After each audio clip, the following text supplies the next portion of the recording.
Putin ने NATO पर दबाव बनाने के लिए बड़ा गेम प्लान तैयार कर लिया। असल में फिनलैंड और स्वीडन के नेटो में शामिल होने का रास्ता साफ होने से पुतिन पहले से ही भड़के हुए थे। लेकिन मना करने के बावजूद यूक्रेन को नेटो के सदस्य देशों की ओर से लगातार हो रही आधुनिक हथियारों की सप्लाई ने उनके गुस्से को 7वें आसमान पर पहुंचा दिया। पश्चिमी मीडिया ने दावा किया कि इसी वजह से पुतिन ने अपने लड़ाकू विमानों को हमले के लिए तैयार रहने का आदेश दे दिया।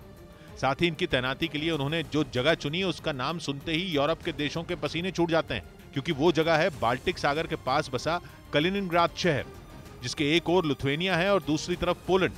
वहां के एयरबेस पर मिग-31 के लड़ाकू विमानों की लैंडिंग का एक वीडियो भी रूस की ओर से जारी किया गया। पश्चिमी मीडिया का दावा है कि इन लड़ाकू विमानों में परमाणु हथियार ले जाने वाली बेहद खतरनाक हाइपरसोनिक मिसाइलें भी तैनात की गई हैं, जो हमले का आदेश मिलने के 15 मिनट के अंदर उड़ान भरने के लिए तैयार हो जाएंगे। और आरोप है कि कलिनिनग्राद के लिए उड़ान भरने के दौरान इनमें 2 लड़ाकू विमानों ने फिनलैंड की एयर स्पेस में घुसपैठ की।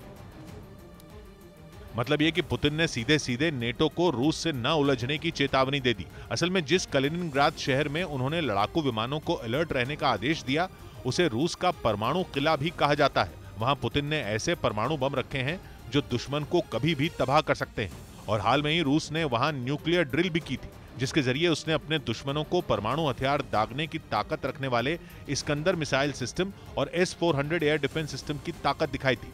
और अब रूस ने वहां अपने लड़ाकू विमानों को जिस किंजल मिसाइल से लैस कर तैनात किया है, उससे नेटो की नींद उड़ सकती है, क्योंकि डैगर नाम से भी पहचान बना चुकी है। हाइपरसोनिक मिसाइल तेज रफ्तार से चल रहे टारगेट को भी सटीक निशाना साधकर तबाह कर देती है।